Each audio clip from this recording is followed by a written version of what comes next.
This class, mainly I'll be talking about first language acquisition, so mechanism of language acquisition, and some of the things I presume that because to some extent, especially in Introduction to Linguistics course, as you know that it is being discussed, So I think in the last class also I was telling you, I think Parul was saying something that we learn language through imitation, and that's what the behaviorism theory, heavily influenced behavioral theory, and especially in linguistics, we challenge that behavioral theory, and so anyway, so I'll talk about that a little bit as well. So why not imitation? So children, they develop their own grammar, they construct their own grammar, you see. So and so the concept of imitation, correction, or reinforcement, or to some extent analogy, to some extent, reinforcement, correction, or over correction.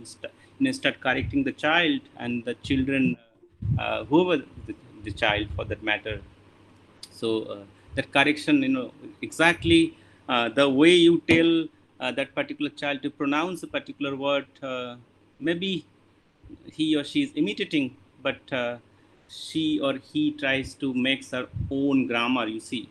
And so so we'll have, I think, lots of examples from the literature, and one of the things, especially in child language acquisition, this is one of the hypotheses, innateness hypothesis. I think you are aware of innateness hypothesis. What is innateness hypothesis? It says that somewhere, especially if you look at our brain, so there is a kind of plasticity. Plasticity is like, especially somehow if this language acquisition takes place before puberty. Before puberty means, let's say, 12 years or 15 years before puberty. So it is very smooth. And if the child language acquisition, let's say, starts taking place after the puberty period, so it is very difficult, even for the child to learn or acquire a particular language, you see. So the innateness hypothesis, we know the innateness hypothesis, and innateness hypothesis later on, it was also challenged later on, not necessarily, but still there are many people, they believe that, so the language acquisition, if it happens before puberty, and this is the period, innateness hypothesis, that the period we are talking about, critical period for that matter, critical period hypothesis and the innateness hypothesis. These are two different things. So especially I'm talking about the critical period here.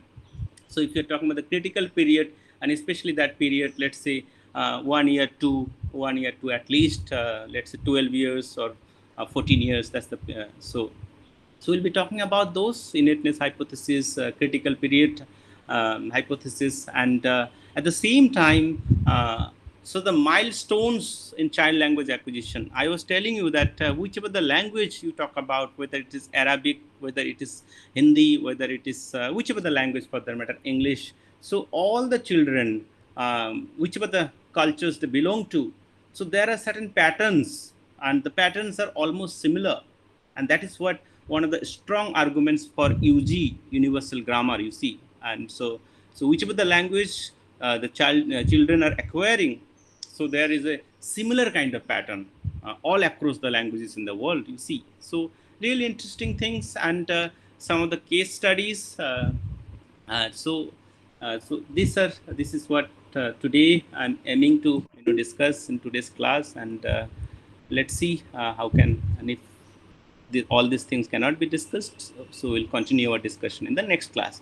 Okay, so now if you talk about acquisition, so the first thing, somehow there is a distinction is made, acquisition and learning. I think I also told you in the beginning that in the linguistic literature, many people make this kind of distinction between acquisition and learning, you see. So can one of you just simply tell me what kind of distinction when you talk about acquisition and learning?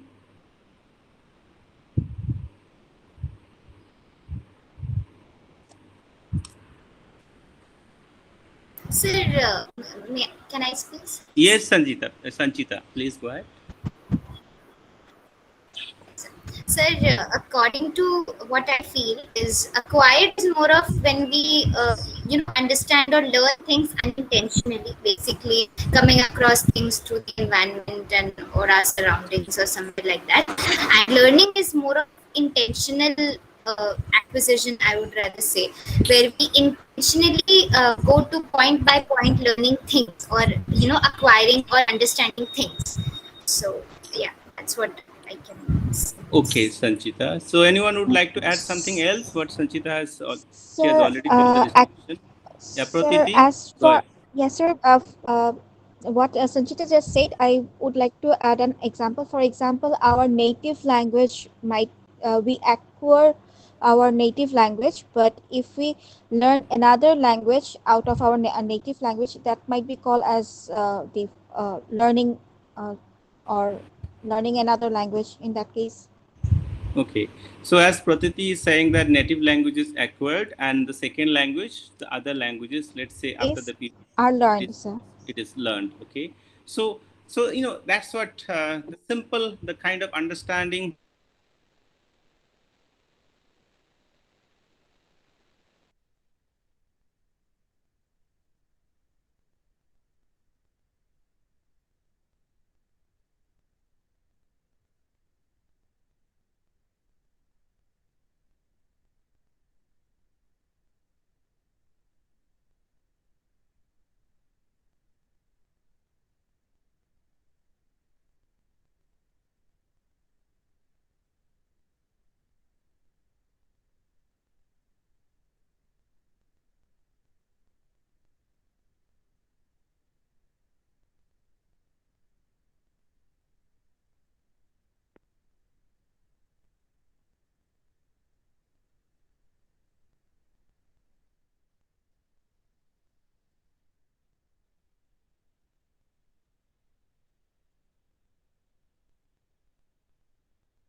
I'm sorry because of the network connection and also this electricity is gone anyway. So I'll have to continue. I'm just switching off the video mode and so I'll continue.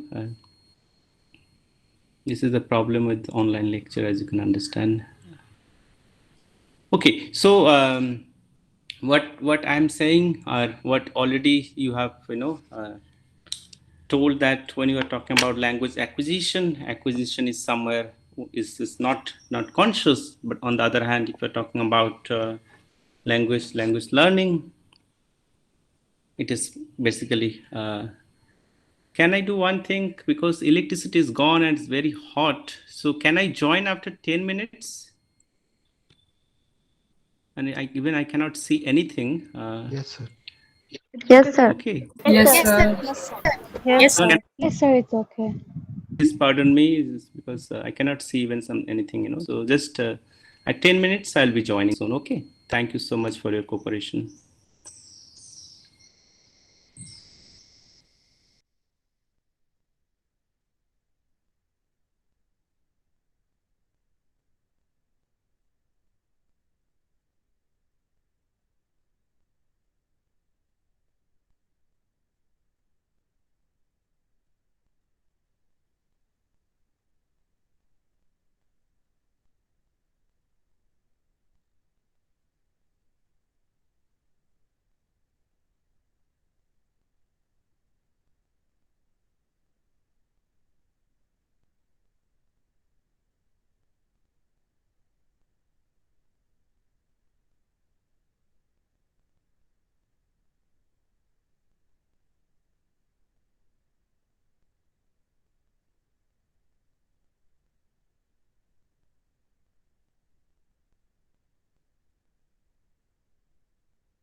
Sorry for the inconvenience.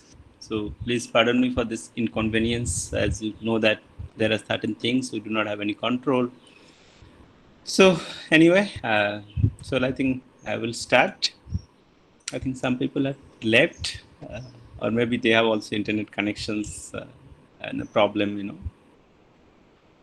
So anyway, so let's begin. And as the lecture is being recorded, so even if some of the things are, let's say, if it is missed, maybe I'll be sharing this, in the Google Classroom as well. So later on, let's see if it can be shared. Then definitely I'll be sharing this whole lecture video. So as we discussed about this language acquisition and language learning, there is a distinction is made between language acquisition and language learning. Now, what is being discussed is that when you talk about language learning, it's basically the conscious effort. But if you're talking about language acquisition, it's not the conscious effort, but rather it's a kind of unconscious things. So, so this is where, so now, somewhere the behaviorist understanding about language acquisition and language learning. So Bloomfield, Leonard Bloomfield, this is the book Language, and this I'm referring a quote from, Leonard Bloomfield's Language. It says that the acquisition of language is doubtless the greatest intellectual feat any one of us is ever required to perform. Try to understand that, as if like acquisition of language is doubtless the greatest intellectual feat any one of us is ever required to perform. So language is considered to be kind of a performance kind of things, performance, let's see, kind of as if you're learning bicycle, you're learning how to walk, or how to swim. So language acquisition is also compared in that manner. That is why the whole understanding, behaviorist understanding, they think that language can be learned, to some extent, you see. So and later on, slowly and gradually, how this understanding had changed. That is so one of the person, Dan Slovin, so he talks about that the capacity to learn language is deeply ingrained in us as a species, just as the capacity to walk, to grasp objects, to recognize faces. We do not find any serious differences in children growing up in congested urban slums, in isolated mountains, villages, or in frivolous suburban villas. So whichever the places, children are born, and brought up, you see that they all somehow acquire the language, whether they're born in a suburban place or urban place or rural place, it doesn't matter. So whichever the language exposure is going on, they are definitely going to learn or going to acquire that particular language. Now that's what all of us, let's say, in our early childhood days, if you remember, and most of us, I won't say all of us, but most of us, and especially children, if you're talking about, there's some kind of chatterbox, and that's what Steven Pinker, there's in that book, Language Instinct. So there is a chapter on chatterbox, So if you are really interested to learn the psychological aspect, language acquisition and all, please do read Steven Pinker. So the little chatterbox, especially the children, they talk a lot. I can see that at times my daughter, she keeps on talking, and at times I have to say, okay, please just be quiet, and today itself, when I was preparing for this lecture, and before the lecture also, when I was coming here in study, and then she was also talking, so talks too much, especially if you're talking about little children, so so we remember, all of us have that kind of memory. Either you associate your own memory, or you heard some of the things from your parents or grandparents, or maybe you have seen a particular child, whether it is your nephew or whoever, for that matter. So we all have certain kind of experiences, let's say, when you're talking about first language acquisition. And one of the things, as I already told you, that there are certain misconceptions that are associated, and misconceptions, or let's say commonly held view. Last to last class, I think we talked about experts view and commonly held view. If you remember, that kind of distinction. So there are certain commonly held view are there. So in compare or contrary to the commonly held view, our views or linguistics or language experts views are different, you see. So in our understanding, that's what our understanding is, that overt instructions, corrections, especially doesn't help the child to acquire a particular language, and also the imitation of adult speech doesn't help, and correction, even I told you. So children, they develop their own grammar, you see, they do develop their own grammar. So, and talking about this imitation or overt instructions or corrections, if you're talking about, this is the example I am simply quoting from Steven Pinker, that Language Instinct book, and there are many examples you will find, especially in this, especially first language acquisition literature.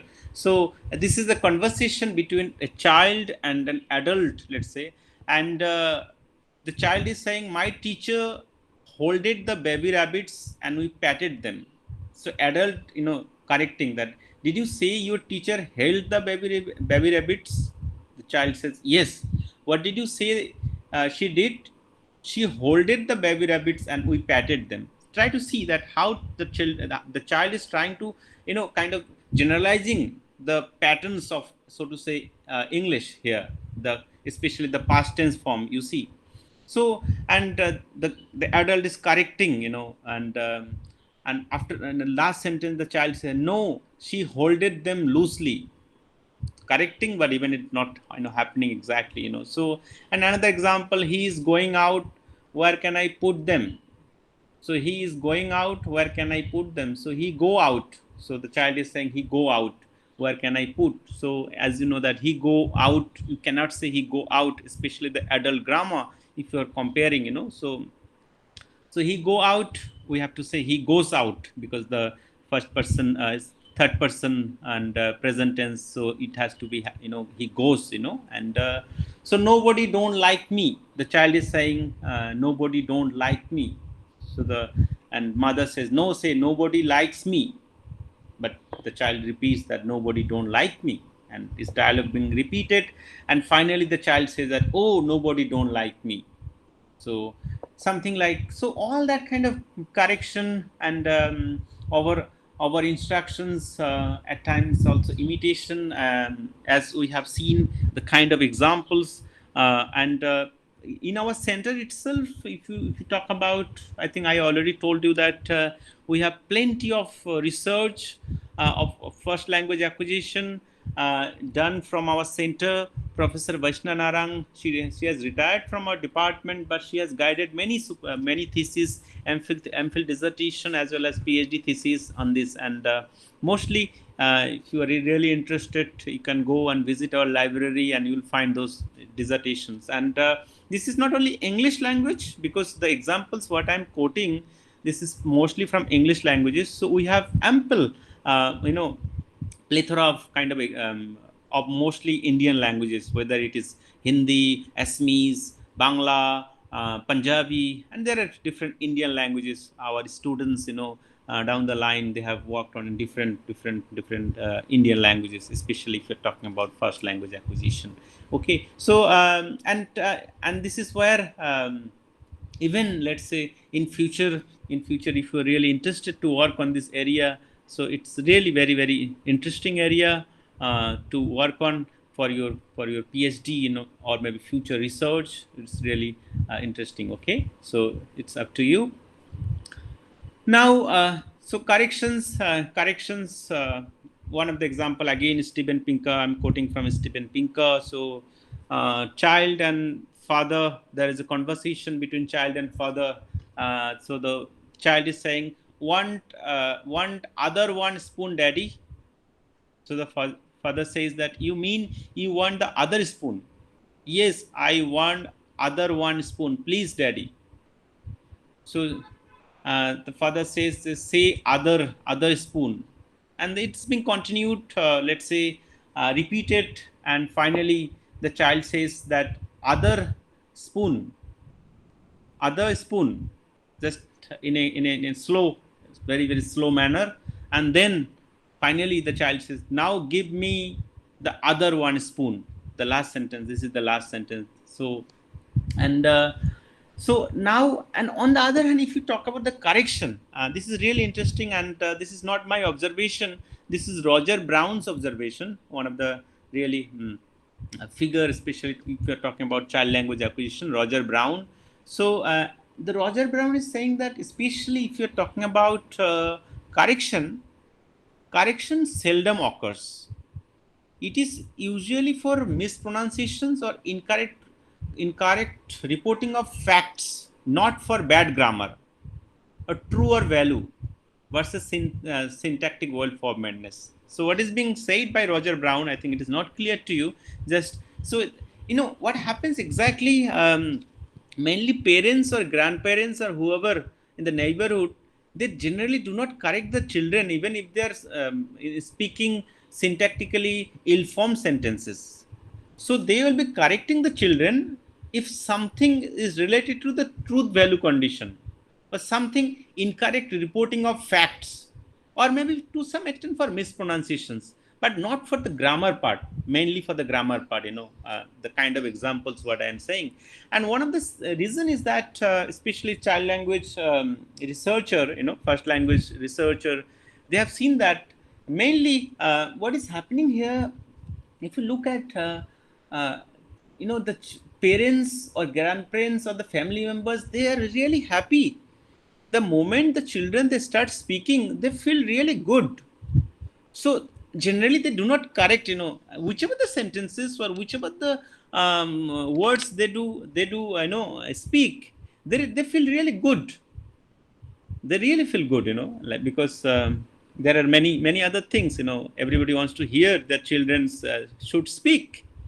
So even the kind of corrections are taking place. So corrections are somewhere on contents more than on grammaticality. The kind of grammaticality I was telling you that, whether it is past tense form, or let's say he goes out, so he is and all. So generally the adults, they do not correct on that level. So the correction is taking place in a different way, whether it is mainly for mispronunciation to some extent, and to some extent incorrect reporting of facts, you see. And and parents, that, as I told you, parents are really delighted that their young children are talking and consider every utterance as a kind of gem. They really find it really interesting that their young children, they're speaking, you see. So on the other hand, we have another kind of understanding if you're talking about child language acquisition. So some people, they believe that children, they learn through structured input. Structured input means, let's say we have to speak to the child in a more simplified manner, and if you speak the child in a more simplified manner, so they will be learning the language easily. And that's what the mother is, or caregiver speech, we talk about that, you see, a child directed speech. And we all of us, if you just look at all of us, when we speak to an adult and when we speak to a particular child, we change our whatever the tone and intonation, for that matter. So adults mainly speak to children in a simplified language, simplified language. Maybe they are more polite, and the child directed speech, there are different kind of characteristics of child directed speech, and there are many words which are used, let's say, in adult speech, those speech is different when you're talking to a child, it happens mainly. And so you will be speaking slowly and clearly. And not only that, maybe your pitch is little high also, high pitch. And at times your intonation is a little exaggerated intonation. So these are some of the things. And if you are let's say especially this kind of background, let's say Hindi background, so I'm sure that many mothers or caregivers, they speak this, instead of sleep. So in Hindi, sleep is what? Nin. So many mothers, they say that ninni. And the children is, let's say, being fed hodgepodge, which what we call khichdi. So many mothers or caregiver, they say, instead of saying khichdi, they say khichi. Or let's say ghumna. Ghumna is stroll. So instead of saying ghumna, so the many parents may say that ghummi. And even if you talk about the word food, the word, let's say, whether food or it may say milk or water. So many Indians, in many different Indian languages, it is called maum. In Bangla at least I can say maum. Some people, some mothers, they use. And so I don't know about, so am I correct or not? Any Hindi speakers? Or your own Yes. Adya? I've seen a lot of ninni and ghumni and all. Yeah. And so this is really interesting. Arabic speaker Sara Abdullah. So what do you refer to food, milk or water? So mainly in Indian languages, as I told you, the word maum or maybe something else. What do you say, Sara? Are you listening, Sara? Yes, sir. Yeah. What we again? I can't. Sir. Again, the word. What you say? I saying food, milk or طعام. water. طعام. حليب ماء. Okay. Yes. So is it similar to adults' language? Let's say, or different? For adults or children? For children, let's say for children, we do use a different kind of word, let's say, which is not similar to adults' language, let's say. No, it's I think in Arabic like طعام حليب. Okay. Yeah. Okay, try to see that. Let's say, especially when you're talking to a child, you will see that you speak in a different manner. As I told you that, so your intonation would be either slow or you are very clear. You have a high pitch, or you may have exaggerated intonation. And also the kind of lexical items, as I told you, that the lexical items also differs. So this is really interesting. If we're talking about so do children learn through structured input, as I was telling you that so mother is care, but it's not necessarily, maybe for certain period of time. So we do use this kind of words or this kind of lexical items, but slowly and gradually children also will switch on to the adult like pronunciation or adult like words of those languages, you see. So I think I was telling you regarding my daughter, and so I have a list of words, really interesting words, and she had her own kind of vocabulary or lexical items, and especially let's say we used to understand. Let's say a particular neighbor is coming, and she cannot, or neighbor, whoever is the neighbor, they cannot understand what she is talking, but we do understand. Let's say one of the word I can simply say for the word sleeper is let's say in Bangla it is juta, and even chappal. So she used to say this juti is basically small one, smaller, so is juti. So she used to call this slipper or shoes not by juti, but another lexical item, pitchy.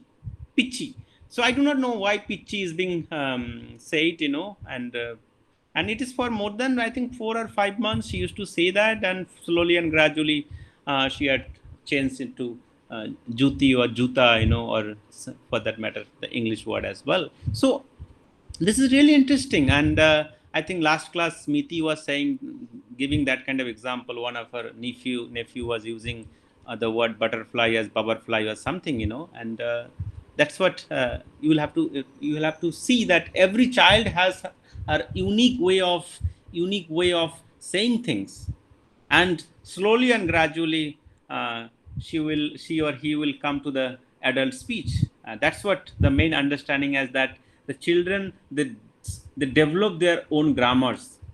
So whatever the way you instruct the child, this is the right way, that is the right way, the children will definitely develop their own grammars, you see. So, and now regarding this, and this is really interesting, this as I already told you, the behaviorist notion, and the behaviorist notion, they thought that language is kind of a set of a behavior. So what is language? For behaviorist, is a language is a set of acquired behavior that is learned through imitation and reinforcement, and it is not a psychological phenomena. So for us, let's say, whoever taking this mentalist position, for us that language is something like it's a psychological phenomena. It is somewhere in the mind, it is somewhere in the brain, let's say. But that's what the main argument, that quote I was talking about, Bloomfield. So language as if like you are going to perform, and that is what the whole understanding of language learning, as if like language is compared to other kind of things like walking, dancing, and swimming, or cycling for that matter. But language is different. It is totally psychological phenomena. Try to understand this. So, and as a result, even you will try to see that, or you will see that especially the literature, even the second language teaching literature, are heavily influenced by behaviorism or behaviorist theory. So all this audiovisual method, audiolingual methods, all these methods, if you're just, we'll come back to these methods later on when we move on to the next unit. And so somewhere 1940s to till, let's say, 1960s or 70s, and still there are many disciplines, many places, still this behaviorism, theory of behaviorism, still it is prevailing in different places. So what happened, that behaviorism focused on people's behaviors which are directly observable rather than on the mental systems underlying these behaviors. So they are not going to the mental system underlying these behaviors, rather the external behaviors, they are focusing on the external behaviors. Okay, so language was viewed as a kind of verbal behavior. So language is, what is language? Language is a kind of verbal behavior, and it was proposed that children learn language through imitation, reinforcement, analogy, and all that kind of similar process, whatever the process related to performance we are talking about. So it is related to that, and B.F. Skinner, and if you remember this, B.F. Skinner, and one of the strong psychologists, especially following this behaviorist model, and he has written a book that is verbal behavior. And when you talk about verbal behavior, he's mainly focusing on language here. And Chomsky, and so it was published in 1957, this B.F. Skinner's verbal behavior. And Noam Chomsky, and who introduced or made a kind of revolution in linguistics and other related disciplines. And so he made a review of verbal behavior, and it was published in 1959. And so according to Chomsky, somewhere language is complex cognitive system that could not be acquired by behaviorist principles. So what are the behaviorist principles are proposed by the behaviorist? So language cannot be acquired by those behaviorist principles. That's what Chomsky totally criticized this whole school, behaviorist schools. And it's not only B.F. Skinner, whoever the people were involved with that, you see. And so the generative schools, we have a little bit of understanding, so to say, about the generative schools. And I think I told you in the last class also, maybe one class more also, I'll try to talk about the UG and the parameter setting, how different kind of parameters are set, let's say, when you're talking about first language acquisition. So the generative school's understanding of especially language is that, so I think I already told you that we have UG, so universal grammar, which is there in our mind or brain. So he doesn't make a distinction between mind and brain also, especially if you look at his literature, he keeps mind/brain, and so UG, what is this? UG is basically human language capacity, and I think select particular configuration of features and all those parameters, and slowly and gradually that parameters. So there are certain set of principles, and the parameters are fixed depending on the exposure. I think I discussed about it in the last class a little bit. So I'll come back to this parameter settings once more. I'll talk about this. UG approach in one class, and giving different kind of examples from English, not only from English as well from Indian languages. You see, so the main understanding is that try to understand that how this paradigm is shifting. So earlier we have this kind of behaviorist principles or behaviorist theories which are dominating in the literature. Now we have a different kind of parameters, different kind of principles, different kind of theories are coming into picture. So even second language teaching, later on you will see that second language teaching are also influenced by Chomsky's theory, or so to say other theories, not only Chomsky's theory but also other theories also. So we'll talk about that, you see. So so this is really interesting to look at. And now coming back to just continuing with this. So if you're talking about UG, one of the things Chomsky gives argument about, you must have heard about this, poverty of stimulus.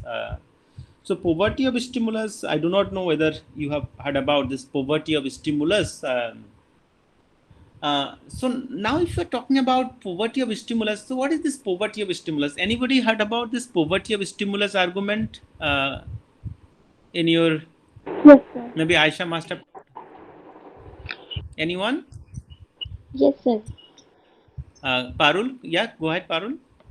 So, sir, if I'm right, it's like because children do not get enough exposure and enough input, but still they're able to produce language correctly, and they're able to pronounce correct sentences even when they sometimes they get broken sentences, or sometimes only phrases and expressions, but still they are able to produce the output very correctly. So it's like poverty of stimulus, that poverty of input, and still they are able to do it is because they have this uh, inherent capability of doing of understanding language. Yes, thank you, Parul, for this input. So that's what Parul has rightly pointed out. So if you see that children, mostly if you are talking about whichever the language children are exposed to. So in our daily performance or mundane exchanges, what is happening? Most of us, most of the sentences we even do not finish. Sentences are incomplete. Even if you look at the background, it's so noisy, at times unstructured, and the kind of motherese I was talking about, children directed speech, instead of water, you are using maum, or let's say for something other for sleep you are talking about nin, instead of nin you are saying ninni. So the kind of stimulus we are talking about, it is very, very poor or impoverished in nature. And and even the kind of grammar we are talking about, it is totally complex kind of grammar the adults are speaking.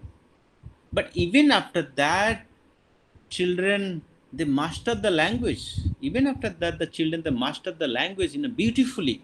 So this is where Chomsky puts the argument that even the stimulus, because the stimulus is presented here, and stimulus is very, very poor in nature, even after that, child, after certain period of time, they construct a grammar of that particular language. You see, whichever the language, and they learn the language rapidly with ease, and there is no uniformity, let's say, there is uniformity of language acquisition because the children do not start from the scratch. That's what the argument Chomsky is putting forward, because the children do not start from scratch because it is already there.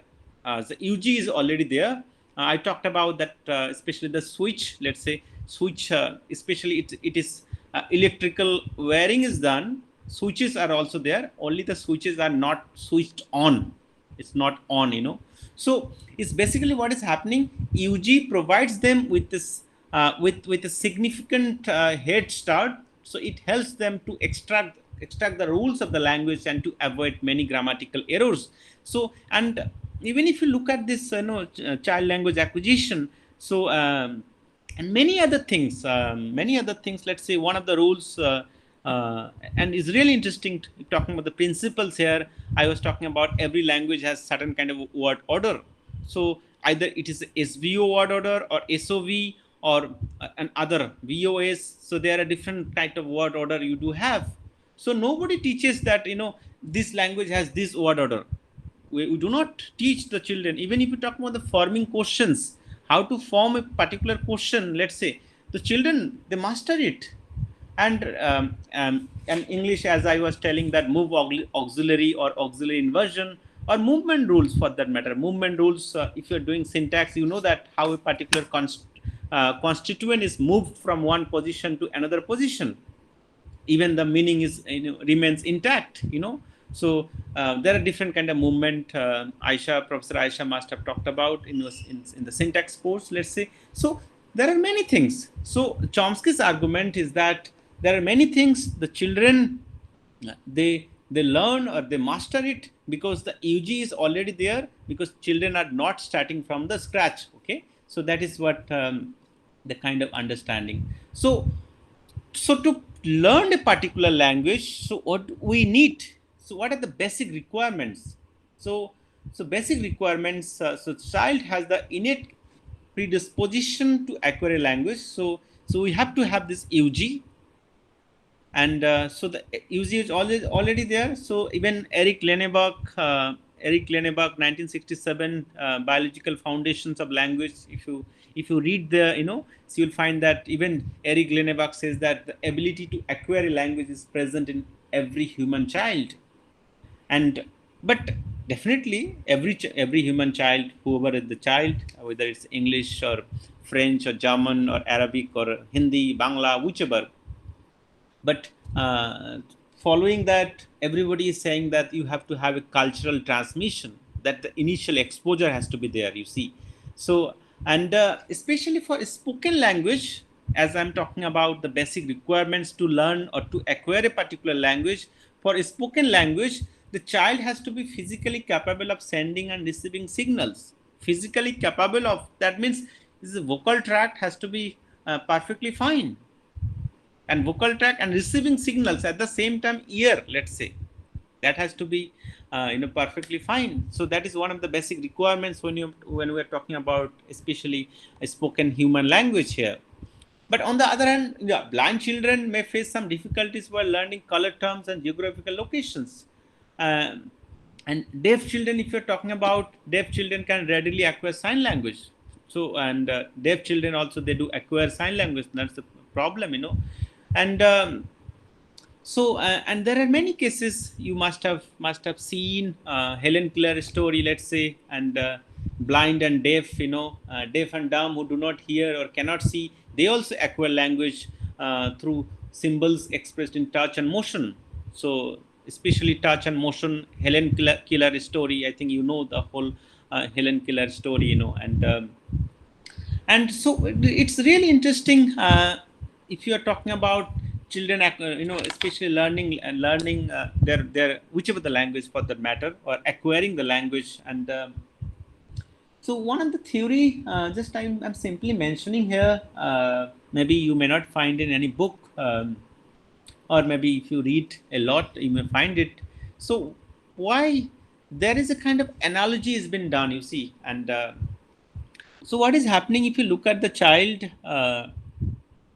so especially we'll come back to this when I talk about the milestones. And So if you look at somehow in the initial 10 or 11 months, what is happening, the child is in the lying position. And after 10 or 11 months, the child starts walking.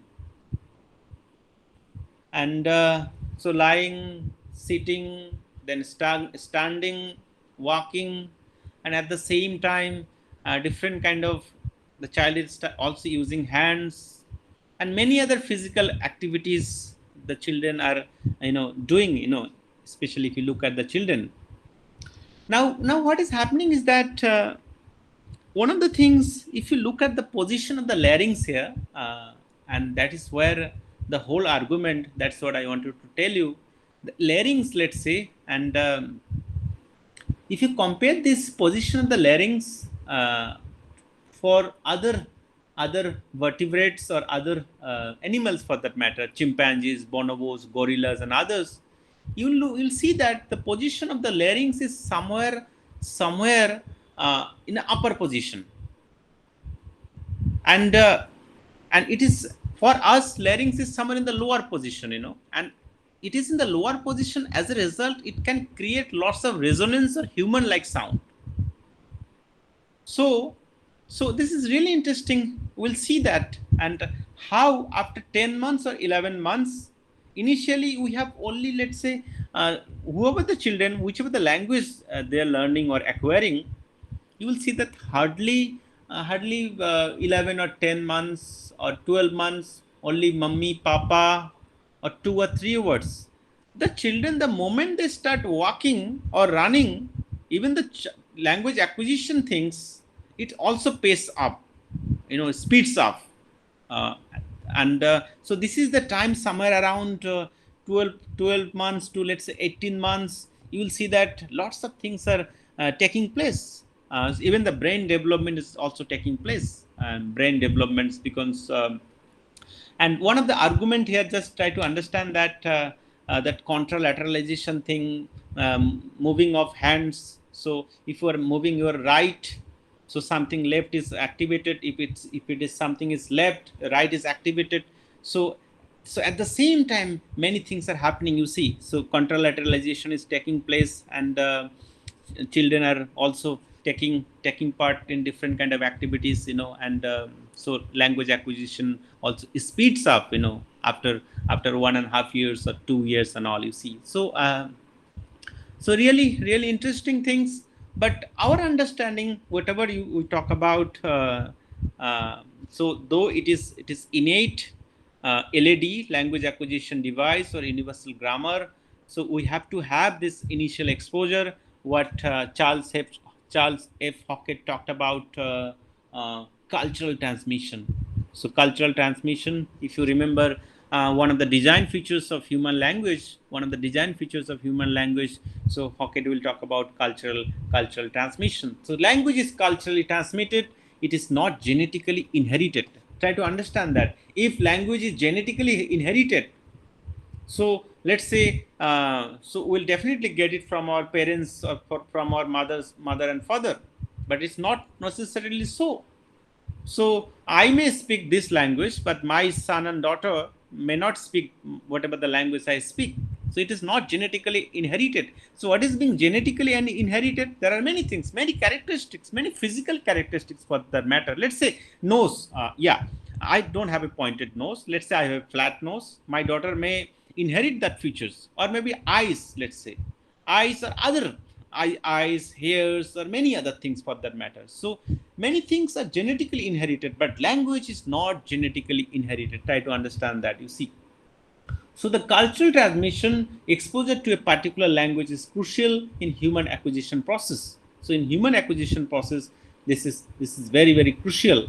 So the child has to be physically capable of receiving and sending signals for the acquisition of language. And that is also, if you're talking about spoken language, the child has to physically capable, as I told you, that receiving and sending signals, vocal tract, and especially even the ear, it has to be also perfectly fine. Otherwise, even if it is not fine, what will happen, that child may acquire that sign language we are talking about. So sign language automatically, from the environment itself.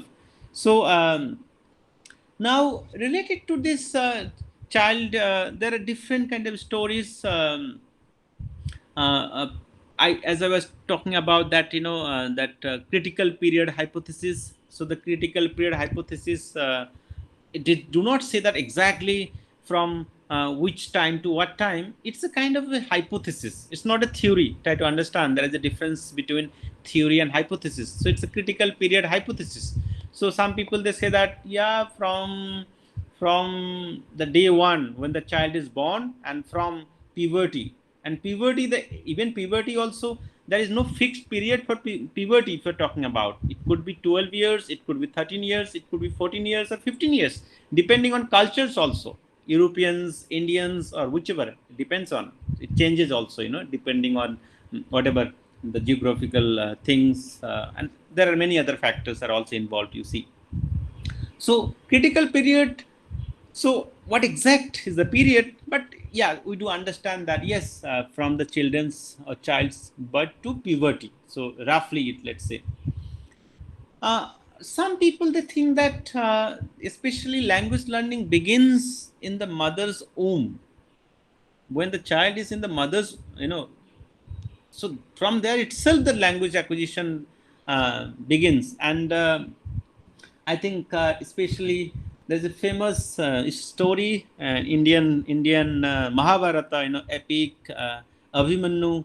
If you had seen Mahabharata or read Mahabharata, that Mahabharata, especially Abhimanyu, he learns that, tricks from that. Anybody can just simply tell me what is that Mahabharata episode, Abhimanyu's episode? He learned the tricks. Anybody? He learned the tricks in his mother's womb, and how to get into the chakra view or the warlike structure.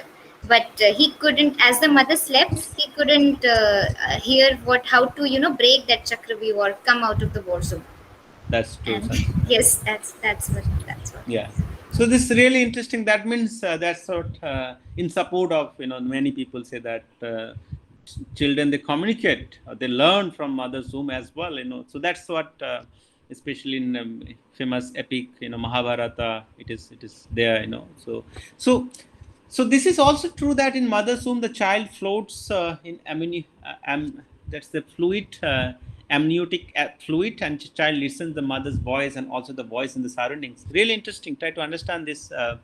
The children in the mother's womb, so there is a fluid, amniotic fluid, and the child floats in that amniotic fluid, and to some extent child also listens to mother's voice and also voice in the surroundings. It's not only about, I'm not giving kind of evidence that Abhimanyu's incidents, but a recent study or many studies which have been carried out, and it is also proven that yes, the child, even they could hear the mother's voice. And so as if, like, let's say you are in the water or underwater, and let's say you can swim and under the water, and you can also hear some kind of sound. If you can swim or maybe go deep in the water, swimming pool or whichever the place, river and some other places, you may heard that kind of sound, you see. So so what happens related to that, and many people, they say that why the child, when the child is born and comes to this world, why the child cries. So one of the arguments, and William James describes the world of newborn when the newborn comes in this world, that physical world we are talking about, from mother's womb. Because the mother's womb, there is a different kind of noise, as I told you, that the child is kind of floating in the amniotic fluid, and the kind of sound is different there. But when the child is coming in this world, the physical world we are talking about, so the first time, and William James, so describes the world of newborn as a booming, buzzing confusion. Is really, so as a result, maybe that's the first reaction. The child starts crying, and So it's really interesting to look at this, some of these things, mainly theoretically, as well as looking at the evidence or scientific evidence, whatever we do have, not look at things from mythological kind of perspective, you see. And so we have to have that kind of scientific understanding. That's what all of us, let's say, need to develop, that kind of scientific understanding, you see. And so there is a commonly held view in the society, and whichever the society it is, whether it is this society or that society, all of us, let's say, and especially in my understanding, the educated one have to have that kind of understanding, scientific understanding of a particular phenomena, whether this phenomena or that phenomena. So so now related to child language acquisition, I think I told you that there are different stages, and whichever the languages we are talking about, there are different kind of acquisition stages. And acquisition stages, whether it is Bangla, Hindi, Arabic, or whichever the language for that matter. You have 6,000 languages in the world. It is almost similar all across the languages if you're talking about this acquisition stages, or what we call milestones for language acquisition.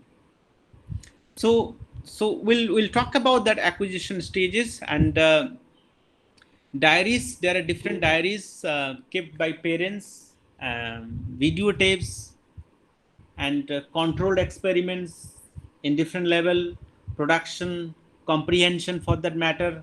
So the things, the acquisition stages or milestones for language acquisition, what I would be just, let's say, summarizing you for the next, let's say, half an hour or less than an hour. So I'll be talking about the milestones for language acquisition. Okay, Sanchita, I think you raised your hand. Sanchita, you want to add something? Yes, sir. I wanted to ask something, sir. Yes, go ahead. Sir, as I said about the episode of the Mahabharata, Abhimanyu hearing the rules of war and all that, is it really possible for a child in the womb to learn things from the mother? Like there are also some videos and articles on mothers practicing good things or learning good books during their time of the pregnancy and all that. Is it really practical, or does it really happens that the child acquires some knowledge from the mother during that time? See, the question is whether women would learn all these things from mother's womb. It is still questionable, you see.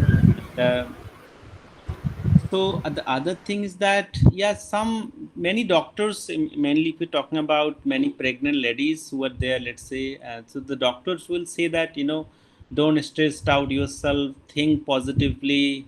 Even the environment should be very positive, amicable environment, and there should not be pressure on the mother, as well as if the mother is stressed out, definitely, let's say, the baby, whoever the womb, let's say, inside the womb, definitely he's also stressed out, you see. So as a result, even the modern doctors, they prescribe that, don't stress out and all. But talking about learning all these things, in my understanding, it may not take place. It's a kind of fantasy of many humans for that matter. So it is not necessarily so, let's say. And we do not have enough evidence for such. Let's say if Abhimanyu has learned those things, so did you experiment that? Or let's say any child who has learned, or whoever who is learning, whatever the tricks, we do not know for that matter, you see. So it's all in a different ways, in different stories, or in different whatever, So in my understanding, to some extent, mothers, that kind of cool or very, very amicable environment has to be there. And there are many other factors, genetic factors and other factors are there. But especially from the mother's womb, it's not possible to learn the kind of tricks we are talking about, you see, in general, the Mahabharata incident and all, you see. And in my understanding, maybe people may have different kind of understanding. But if I say so, if somebody proves it, let's say in the near future, that yes, Abhimanyu learned it, and it's not only Abhimanyu, X and Y also learned it from the mother's womb. So show us the proof, show us the evidence that yes, that was the time, and some of the things, let's say, he learned, and later on, after 20 years or 30 years, he practiced it. If you have that evidence, yes, we are going to believe you. Okay, Sanchita. Siddharth, I think you did you? Yes, sir. Siddharth, you wrote something, or you want to comment on something, Siddharth? No, sir. Actually, I read an article about this. Like in an experiment, the mother, who was pregnant, she used to listen to classical music very much. And when the child was born, and when he was 5 or 6 years old, then he also liked classical music over other genres of music. Yeah. So it may be there may be some connection between them. So Siddharth, is not only about that time. Later on, also the mother must have that kind of heard those classical music after the children's birth also. Not necessarily so. You try to see Yeah. that. You see, especially if you look at many people, let's say, and many people, they say that Bengalis are mostly Bengali culture. I'm not saying that eulogizing Bengali culture, but mostly Bengalis, whoever Bengalis, Sanchita is there. I think Sanchita can sing Rabindra Sangeet. Sanchita, can you? Sir, as far as yes, sir, I can. Yes, see. Sanchita is saying, any other Bengali here to some extent? Pratiti? Are you listening, Pratiti?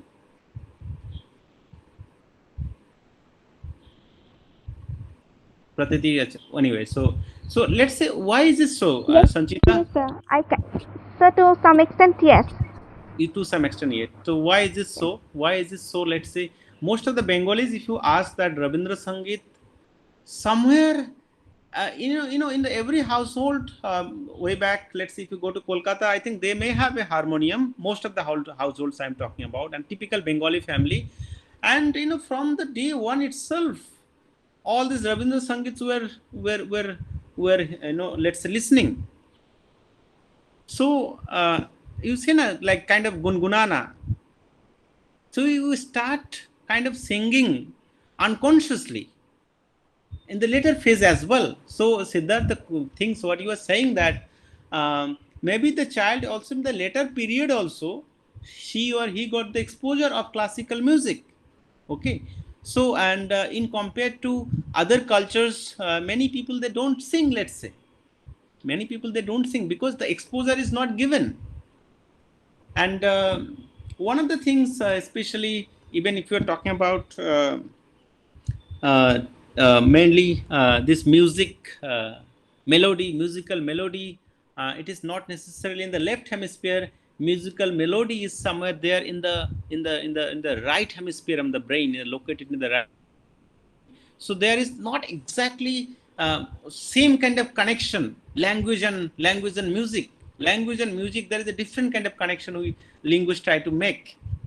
So we had seen that many people, because of brain strokes or brain damage also, what happened, let's say, they lost the ability to speak, but they did not lose the ability to sing, because language is in the left hemisphere, and somehow musical ability is in the right hemisphere. So there are different kind of things. And if you look at, I remember a girl last time, I think she was the runners-up in Indian Idol. She's from my place, North Bengal. So she was runners-up Indian Idol. And then also, so if you look at the girl, it's very, very only 10 or 11 years old.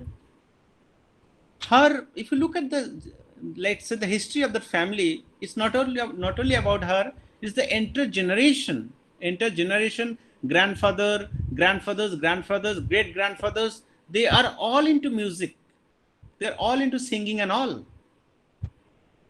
So something, the children from their early childhood, they must have seen their grandparents or fathers, or also at times it happens in the neighborhood also. You never know also.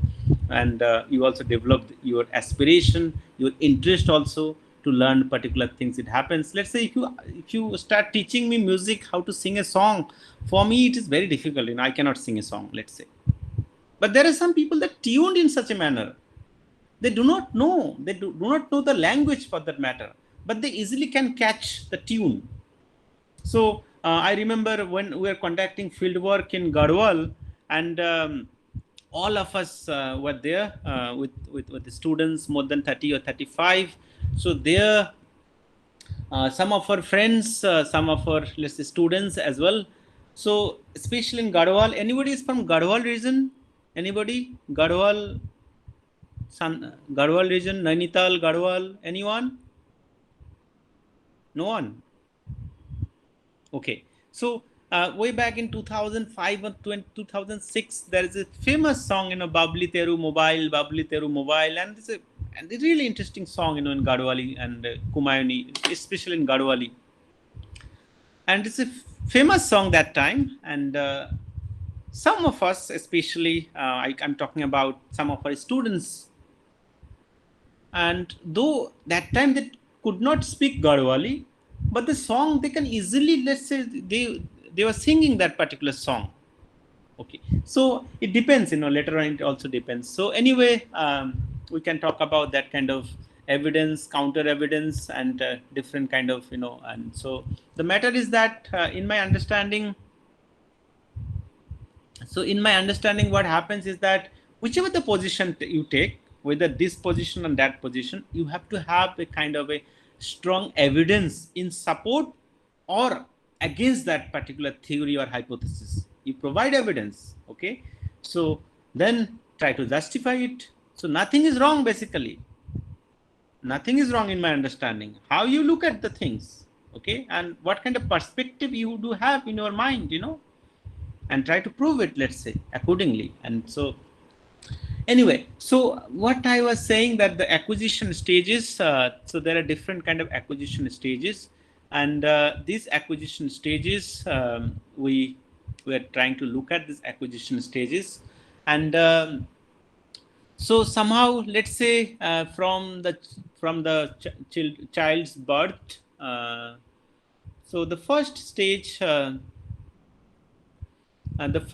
let's say, we'll try to divide, let's say, in different milestones and different stages.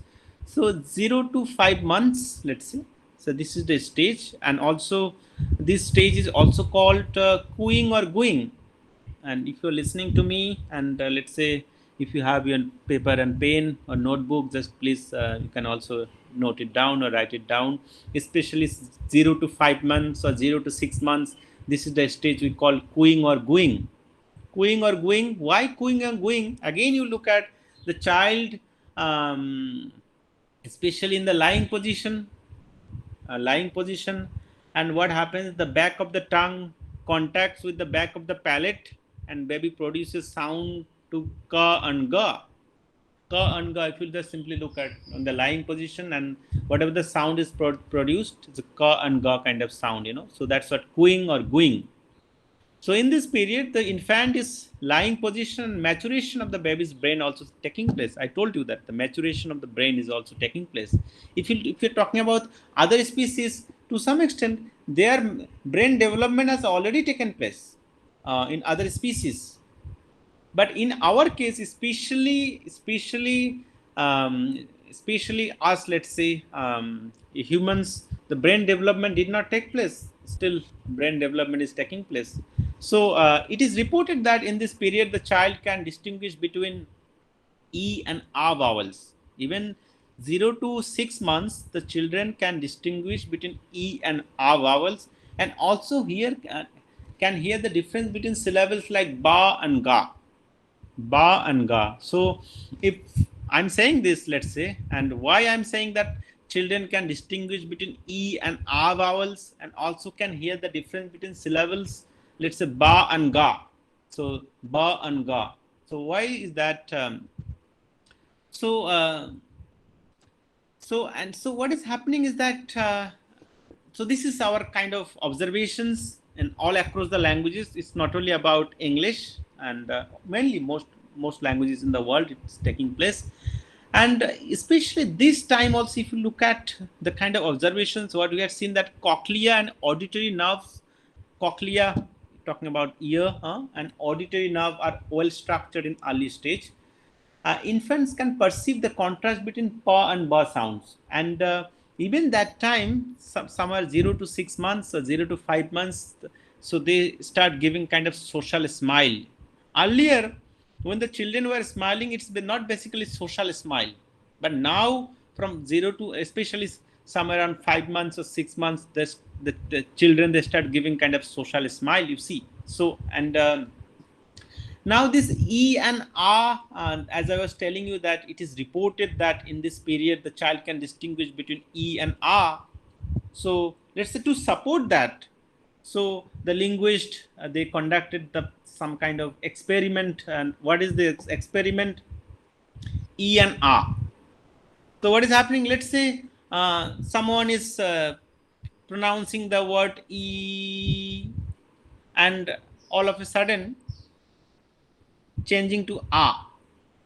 And let's say what is happening that time when the someone is producing E, and that time the child is, let's say, drinking milk, mother's milk, or bottles milk, whatever, mother's milk. So when E to R is changing, you know, so E to R changes, let that kind of taking place. So the sucking rate also either increases or decreases. And this experiment been done repeatedly many times, and they have seen the differences, you know, especially the milk sucking rate either increased or decreased. So we came to a conclusion that the children, especially in this age, can make a distinction between E and R sound. The similar ways, you know, another kind of experiment, ba and ga, as I already told you. So the first stage of child language acquisition, as I already told you, that we call it cooing or gooing. So somewhere around 0 to 5 months or 0 to 6 months. It depends on different books, reports in different manner. So so 0 to 6 months, 0 to 5 months, okay. And then somewhere 6 to 8 months, 6 to 8 months or 9 months for that matter. As I told you, that months are not rigid. It may, you know, somehow some days, or it can go this way or that way. It's a kind of rough estimate, but 6 to 8 months, what is happening is that, and this is the stage we called babbling stage. So earlier we talked about cooing stage or gooing stage. Now it is babbling stage. So what is this babbling stage? So babbling, you will see that ba ba ba ba, ga ga ga, ma ma ma ma, all that kind of, you know. So number of different vowels and consonants, as well as their combinations, the children, they're producing, okay. So this period we call it babbling stage. And even if you're talking about deaf children also, they babble still 6 months. So the children who cannot talk later on, you know, so they also babble till 6 months, and then after 6 months they do not babble, you see. So the deaf children do not receive auditory feedback. The reason is that after that, you know, they do not receive any auditory feedback, then slowly and gradually it stops, you see.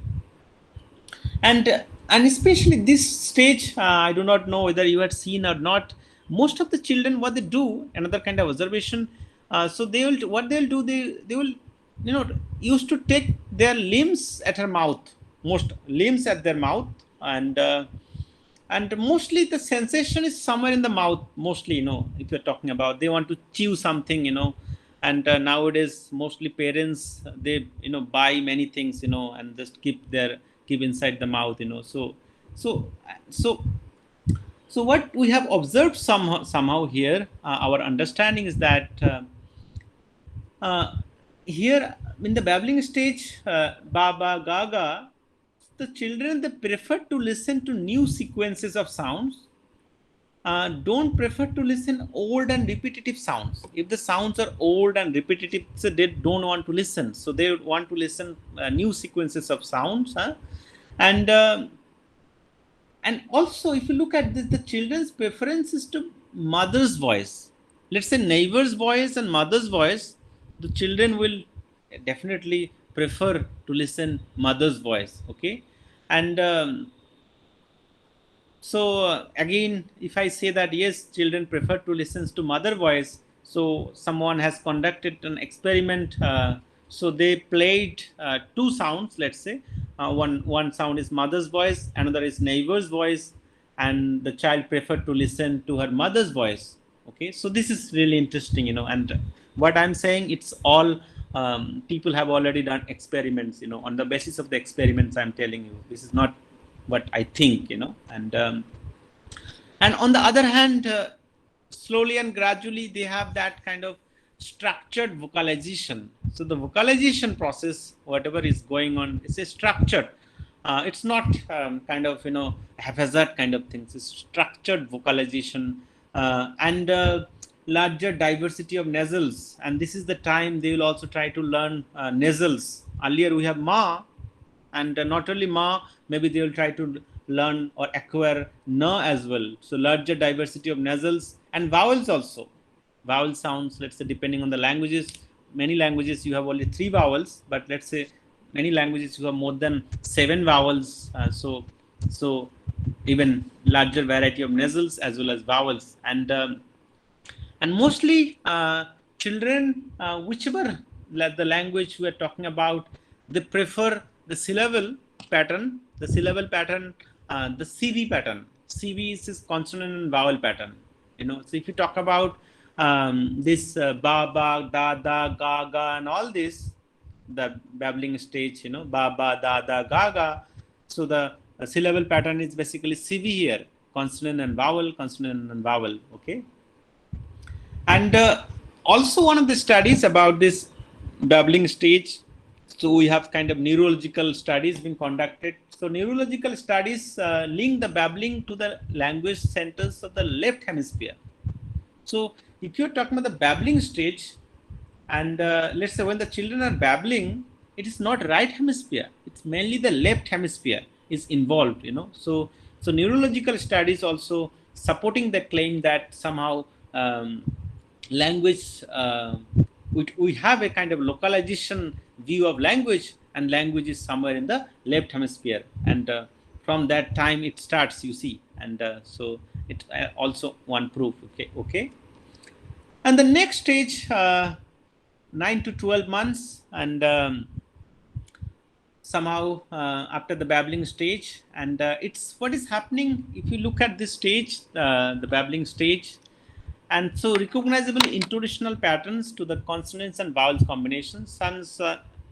So they are trying to learn the intonation, and somehow this is the time, 9 to 12 months, and from sitting positions, the child starts to play more with hands, and activities like chewing an object, whichever found nearby. And this is the time somewhere around 9 to 10 months or 12 months, it depends on, let's say, but somehow 9 to 10 months, from 10 months onward, you will see that the children or the kids, the child, they start walking, the infant, they start walking. And once, that's what I was telling you, once they start walking, and the language acquisition will also speed up, whichever the language acquisition we're talking about, whether this language or that language, this will speed up, so what kind of observation we do have if you're talking about this stage, 9 to 12 months. So especially children somewhere around 10 to 12 months, so no idea about words and its meaning in the first year of language acquisition. So mainly they do not have any idea about the words and its meaning in the first year of language acquisition. So, and also talking about the first year, so children prefer to listen to human voice than other voice. So they prefer to listen to human voice than other voice. Let's say there are other voice, whatever the voice of animals and others. So they will prefer to listen to human voice. So, but it also to some extent depends on different children. Also, many people they carried out so one music channel and news channel, let's say. So one child had shown interest, let's say, depending on if the news channel is somebody is switching on the news channel, So child is very, very active, because the human voice, people are arguing, India wants to know kind of argument. If you're talking about, that famous channel, India wants to know. So new channel, people are talking, chatting, discussing, shouting, whatever. And some students also, they have shown that kind of preference to music channel also. And Siddharth was mentioning about classical music, and it depends also. But what we have seen, that more children prefer to listen to human voice than other voice. Okay. So the child acquires the auditory and intonational pattern of the language, and this is the time the child acquires the auditory and intonational patterns of the language. Auditory are the intonational patterns of the language. um, and this is really interesting, even for if you're talking about those tonal languages, or many Tibeto-Burman languages, for that matter Chinese also. From that early stage, let's say, they're learning, especially the distinction of tones. Try to remember this, distinction of tones, whether it's a high tone, a level tone, or it's a rising or rising falling. So the children are kind of mastering that, tone. And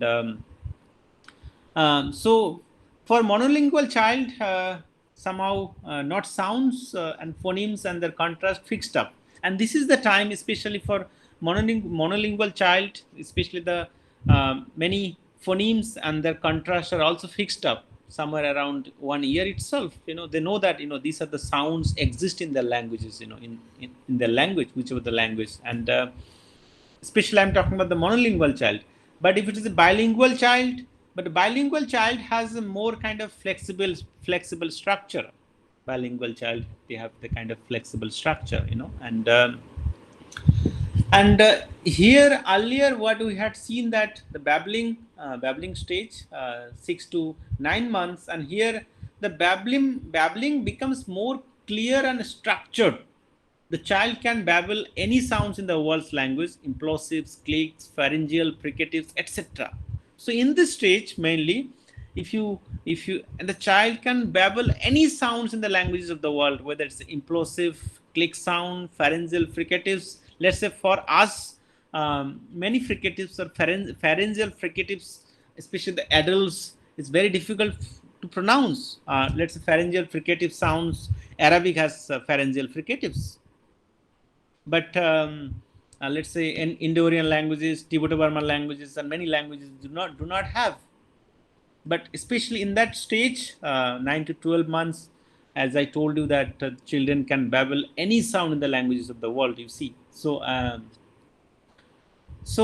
this is 9 to 12 months, and now we have somewhere around here the first words, and the children will try to speak in that time, you see. And 12 to 15 months, we were trying to look at the stages, and this is 12 to 15 months, and this is the stage what we call holophrastic stage.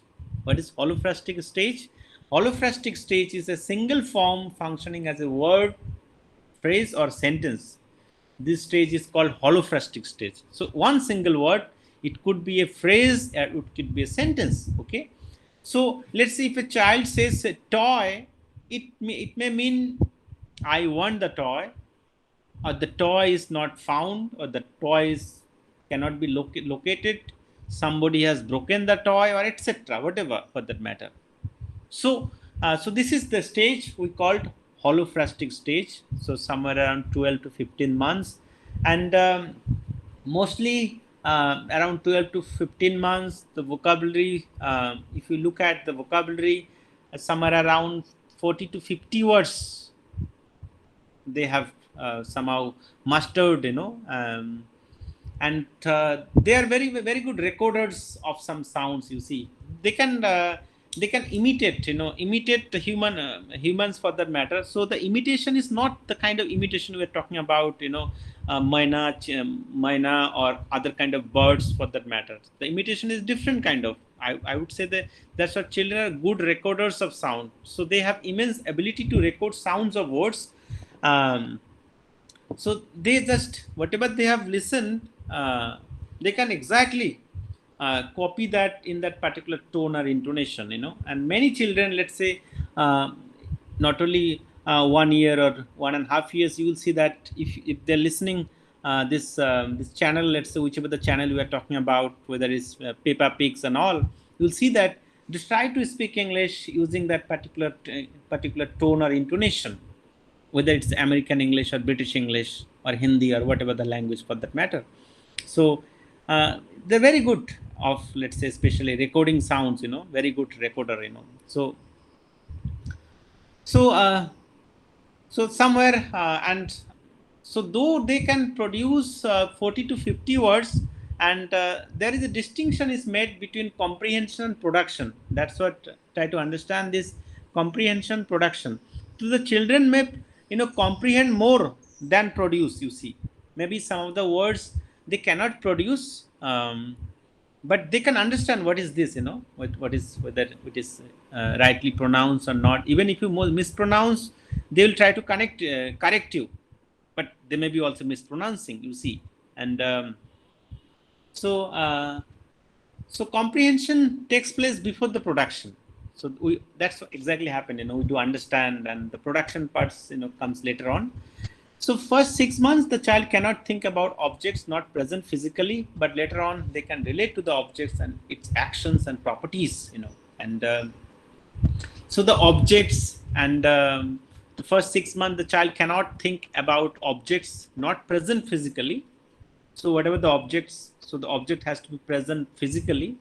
If some objects are not present, let's say, so it is very difficult for them to understand, but later on, slowly and gradually, all that kind of abstractions are going to take place, you see, and language itself is totally abstractions, you see, and so later on they can relate to the objects and its actions and kind of properties, you see. So, and so 12 to 15 months, really interesting, and this time you will see that especially characteristics of children's initial sounds, and it's not only about English, all across the languages in the world. So the cluster simplification will take place. What I mean by cluster simplification? Let's see, you have a polysyllabic word. The child will try to make it either monosyllabic word or only one word. Okay. So consonants, onset or coda position, they may delete either the onset position or the coda position, you see. And also, so something like, especially in English, what happens in English is pretty interesting.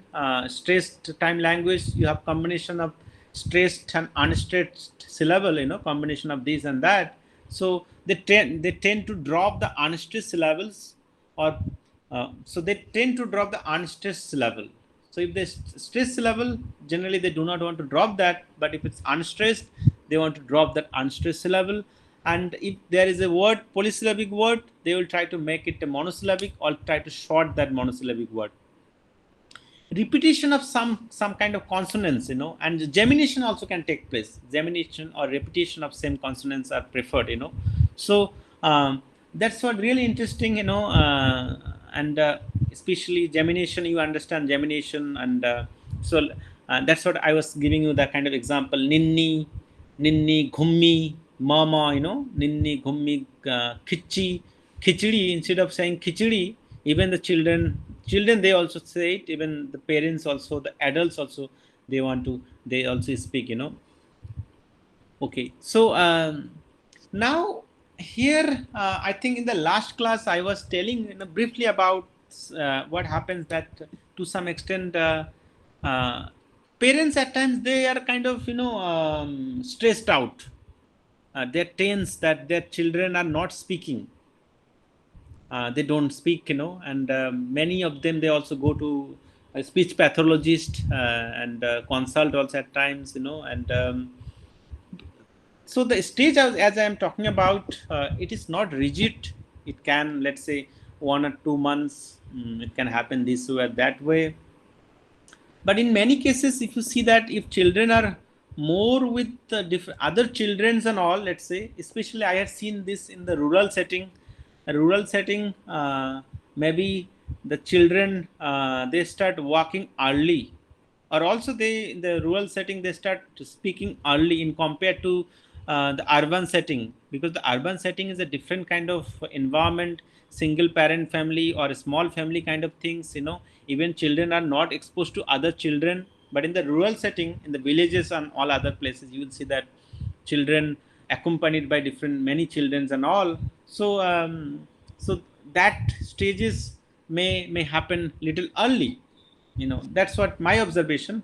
It may not be exactly true, but you can also have your own observation. But that's what I had seen, as I have conducted some study in different places, especially in rural settings, and I had seen that, whether you're talking about the children are walking early or also talking early, especially in the rural settings, you see. So what happens, especially in some cases, whether it's the children in the rural setting or in the urban setting, at times they go to a silent period, maybe for maybe 1 month or maybe less than that. Somewhere they don't they don't talk, let's say. And so the reason is simple: the brain development is also taking place. You have to understand that. So there has to be a kind of link between the auditory cortex. So the auditory cortex we are talking about, and the temporal lobe we are talking about, and the motor cortex. And so once the link is established, let's say, you just try to understand that the child has started walking and learn, let's say, some words, whether 40 to 50 words, and that's the holophastic stage we are talking about.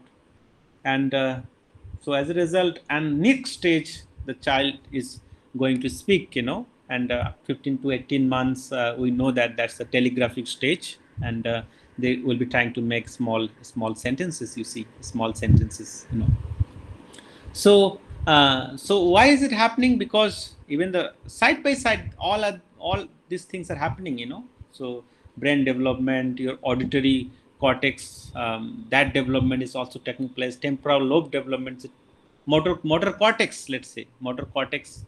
So the place which has to send information, let's say, to the mouth also. Yes.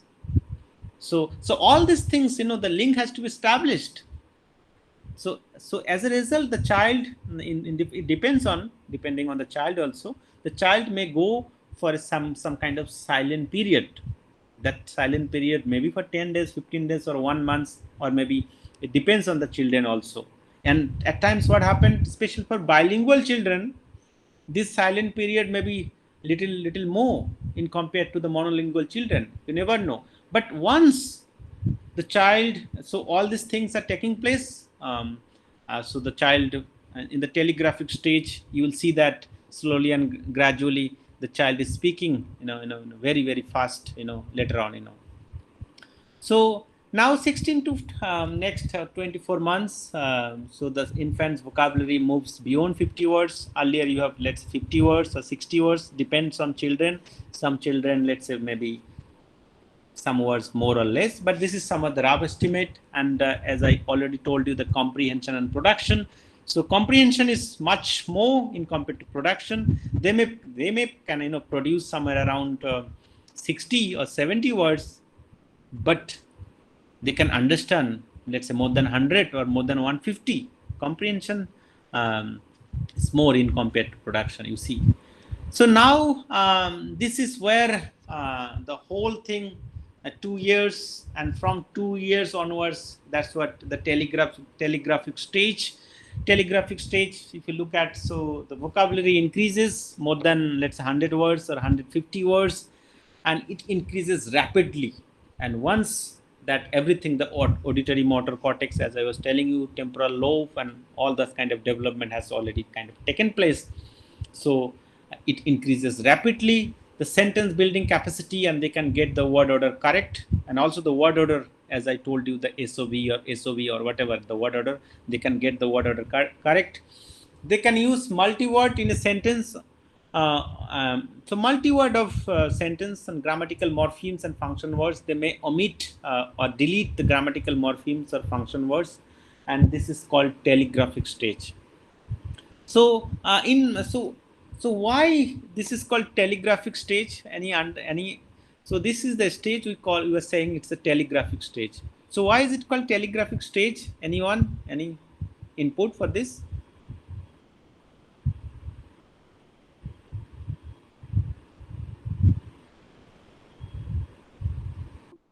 Parul, go ahead, Parul. Uh, so, like in telegrams, we only write keywords, the main words of the message. So, similarly, when children speak telegraphic speech, they speak only the keywords, maybe the verb and the noun. So, if suppose if like a child wants water, maybe he'll say mother water. So, he may not say give me water or something like completely, but he may skip. He'll only speak the important part of the sentence, if I'm right. Yeah. So thank you really, Parul. So telegraphic stage, if you look at, nowadays we do not send telegrams, but there was a time. So what happened, you see, depending on the words, how many words you are typing, sending, so the telegram, the company will charge you accordingly. And it's a huge, let's say, kind of amount, those days, whether it's a 10 rupees or 12 rupees, and those days 10 rupees or 12 rupees were also, very, very, kind of, it's very, very costly if you're talking about, so now what happened, so mainly, let's say, if you're somebody sending telegram, so they want to drop the functional words or functional kind of grammatical morphemes, for that matter. Let's say father is ill, please come to home soon. So they will drop that kind of grammatical morpheme.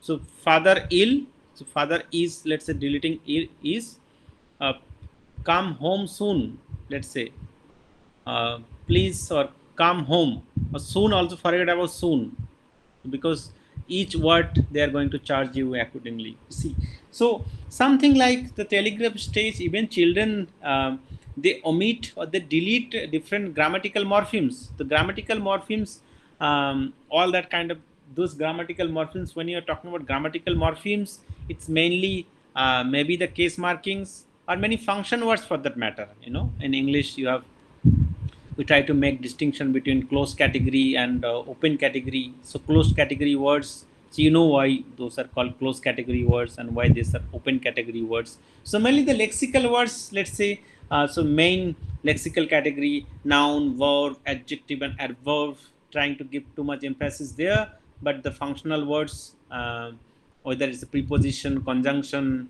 and other kind of interjections and all, so they may delete that kind of things, or maybe case markings, for that matter. Okay, so that is what we call it telegraphic stage. So okay, so really interesting to look at the milestones for, and then let's say after that, there are many things. So the morphology, acquisition of morphology will take place, side by side acquisition of morphology, syntax, and as well as the acquisition of pragmatics, for that matter. So the pragmatics, the role, especially the context, contextual meaning. So they'll slowly and gradually they will try to learn all that kind of things. Okay, so now here,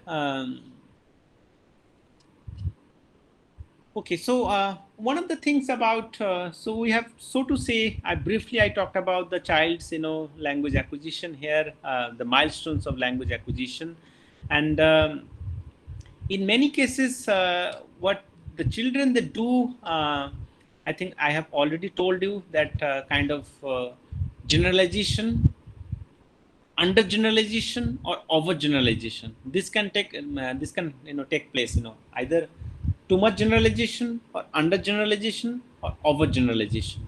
So let's say, so something like the word dog may mean only the family dog, but not the other dog. So if they're saying dog, maybe only the family dog, not the other dog. So if they're saying car, the car means only, let's say, papa's car, none. So either under generalization. So my daughter, she says Delhi. So for her, Delhi is only papa's home, you see, especially earlier, So Delhi, if she says Delhi means papa's home. So to try to understand that, you see. And so this way, the kind of overgeneralization or undergeneralization, you can try to see that. And also this will take place in different levels of the grammar, whether you talk about in the morphology level or in the syntax level, you see. So the books, man, let's say man, men, men's, child, children's, let's say. So the man, men, we know man, men. So even after that, let's say they have learned it, man, men, even after that, they're overgeneralize it, they're saying men's. Or children is already plural, so the children can do children's. And it's not only about children, they do it, you see, it's also many adults, they also do this kind of generalization, overgeneralization at times, you see. Okay. And this also happens with the adult speaker, as I told you. And let's say the word criteria, syllabus, media, nucleus, let's say. So some of the things, criteria, it's already plural, we say criterias, syllabus, syllabuses, medias, nucleuses, etc. You know, there are many. So if you see criterion, syllabi, media, because these are the words borrowed from mainly Greek and Latin sources, and as a result, both the things are borrowed, you know, singular as well as the plural forms are borrowed from Latin and Greek sources. So, and that's what the regular morphology takes place, you see. And this is not only the children, they do the overgeneralization, also we do, the adults also do the overgeneralization, you see. And so and really interesting, there are different rules. Let's say we do not teach the children how to form the plural forms. Let's say they learn it or subconsciously, not subconsciously, by to some extent, you know, kind of observing other people and from the environment, and let's say which constitutions can be moved from one position to another position. They know it very well, you see. And one more thing, especially in child language acquisition, you must have seen that overextension also, talking about somewhere, let's say the infant can use a particular word or to refer to another word or object on the basis of similarity or analogy with it. So similarity or analogy with it, you see. And as for example, the child can use abstract notions like shape, size, sound, movement, or texture of an object to refer to another object, you see. So let's say the word apple. So the word apple can be, let's say, the child can use as ball or maybe any other round shape object, because kind of similarity. And I had seen in some children case, initially try to look at semantic extension or overextension takes place, or semantic narrowing, you know. So cow means, it's not only cow means any four-legged animals for that matter in the initial stage. Four-legged animals, whether it is goat, whether it is buffalo or anything. So for some children, you know. And for others, let's say maybe cow only their cow, not others' cow. So it depends, you see. And tiger, let's say tiger as kitty. So they can look at tiger as kitty. Kitty means, as you know, that kitten, you know, kind of cat, you see. So so there are even in talking about child language, so there are different experiments were conducted, you know. And I think if you're interested, see the literature.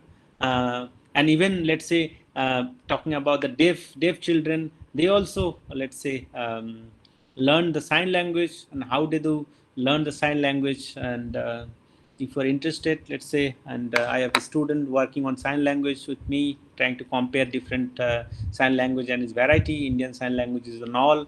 So maybe you can listen to her one day also. Okay. And okay, so so there are many experiments are conducted, and this is really, as I already told you, that fertile area of study, especially child language acquisition.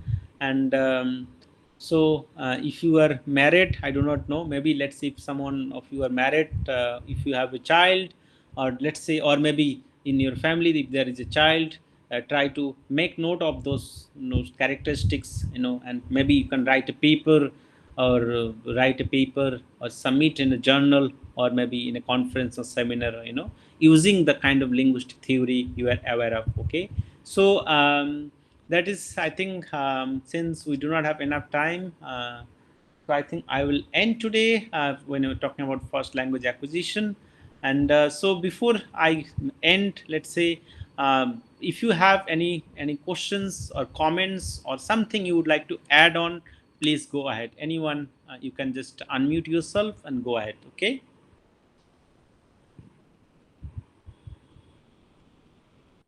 Smriti Chaudhary. So, at what point do bilingual children start to recognize that they are speaking two languages or differentiate between the two languages that they're acquiring?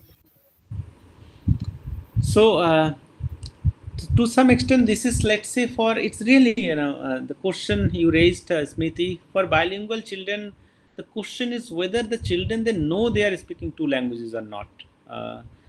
So there is a multilingual lexicon is operating at the same time, you see, and there Professor Pandey, in his one of his paper, he talks about this multilingual lexicon and all. So somewhere around in the later stage, basically. So the initial phase, what is happening, if you look at initial stage, so all the things, let's say, whether these or that, for them, everything is like kind of mixed up. Everything is mixed up. But somehow, so exactly to pinpoint this or that, whether it is somewhere 3 years or 4 years, it is very difficult to pinpoint, and also depends on, let's say, if you are talking about bilingual also, and how many languages we are talking about. I know a child, I was traveling somewhere, from Guwahati to Delhi, and that was the child, it's a 3-year child. I can tell you, the 3-year child, and she was like speaking in 3 languages, whether you talk about English, Hindi, Assamese, and Bangla. Not only 3, 4 languages, and at the age of 3 years. And I was like astonished and surprised that how is it possible? So especially 3.5 years old, that child. So to go into that phase, let's say, we need to kind of conduct some kind of experiment, and it's also depends on also. And bilingual children, because the question itself, if you're talking about bilingual children, what are the languages, let's say, to some extent, let's say, there are many languages closely related, Indo-Aryan languages, many Indo-Aryan languages closely related. One is regional variety, another is not, let's say, the standard one. But the link, let's say, one is another language family, belongs to another language family, and let's say one is Dravidian, another is Germanic. One is Dravidian, another Indo-Aryan. So there, if you look at it, let's say, if you look at it, and then, so which stage, whether it's 4 years, 5 years, or 6 years, so whether the children, they aware of it or not. So in my age, in my understanding, somewhere it would be somewhere 4 years or 5 years, or maybe for some children, it may be later stage also. It depends on the exposure at the same time. Okay. Parul, you wanted to add something?